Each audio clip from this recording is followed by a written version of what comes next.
Hello বন্ধুরা, সবাই কেমন আছেন? আশা করছি সবাই ভালোই আছেন। আমি মণিমা ব্লগসে সবাইকে স্বাগত জানাই।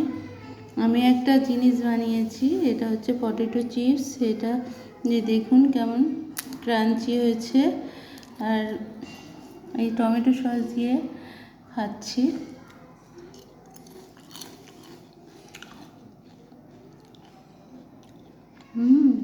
খুব দারুণ।